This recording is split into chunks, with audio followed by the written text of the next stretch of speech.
capital. That's an average of 13 per hour. Most of these devices were then shipped in bulk overseas. But in September, the gang responsible for almost half of these phone thefts was dismantled in a sting operation by the Met Police, which saw 46 arrests in 2 weeks. On the 25th of September, in the middle of the night, around 300 officers smashed into nearly 30 homes across London to arrest the groups behind an epidemic of thefts.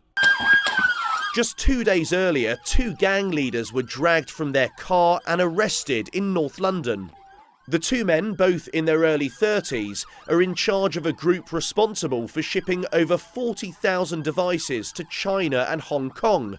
The pair were caught with several bundles of devices wrapped in tinfoil in order to block their tracking signal. The car has been converted into a mobile chop shop used to disable and transport devices snatched off the streets. With these phones is a long and laborious process to identify them, and as you can see here, once each phone's recovered, it's individually resealed, rebagged for both identification and forensic purposes. But again, randomly picking up phones. These are all high-end pro models across the various iPhone range, your 15s, your 16s. And this is just a sample of what we've recovered so far, and there's over 100 phones here, probably closer to 200 in this box alone. And how many boxes are there?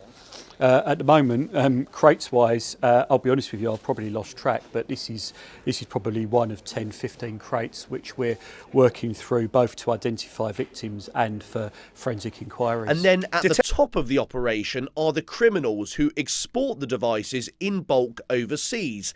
Now, the Met estimates that around a third of these devices are shipped to Algeria, 20% to mainland China, and 7% to Hong Kong. But on foreign networks, it's fine to use. Demand is especially high in China because Chinese-made phones are often designed to block internet usage, whereas European models allow free use of the web. Last year, a woman tracked her stolen phone to a warehouse and spoke with a security guard who happened to be a former Met police officer. Together, they found her phone in a box with nearly 900 other stolen devices heading to Hong Kong, labelled as efforts to stop snatchers at street level using helicopter teams. In May 2024, these 2 men went on an hour-long snatching spree around Kensington and Chelsea and were caught less than 2 hours later. Here's the moment the 2 men in bandanas swerve onto the pavement and swipe one phone and then another. Other clips filmed by a police helicopter and an officer's body cam show the thieves recklessly weaving between traffic in an effort to escape. The men, who appear to be in their early 20s, named only as Parkinson and Wilson, are then apprehended by armed officers at their address. Keep your hand. Stop. Turn around. Face away from me. Stop. Face away from me.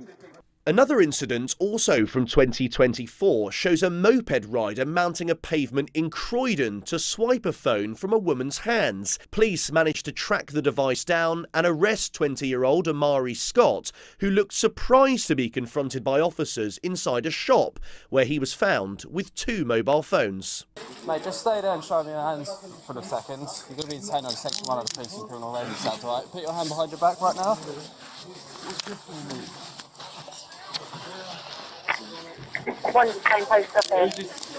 Head of the Met Police, Mark Rowley, said last month's sting operation will make a huge dent in the wave of phone thefts on Britain's streets, but he voiced frustration at tech giants like Apple for failing to stop the trade. The Met has been in conversation with Apple for more than a year about implementing a kill switch that would render stolen phones useless. They've also asked that serial numbers are displayed more prominently. Because onto the despite this huge effort from one police, phone, just and then another. Of other clips filmed by a police helicopter and an officer's body cam show the thieves recklessly weaving between traffic in an effort to escape. The men, who appear to be in their early 20s, named only as Parkinson and Wilson, are then apprehended by armed officers at their address. Keep your hands. Stop. Turn around, face away from me. Back off. Stop! Face away from me! Another incident, also from 20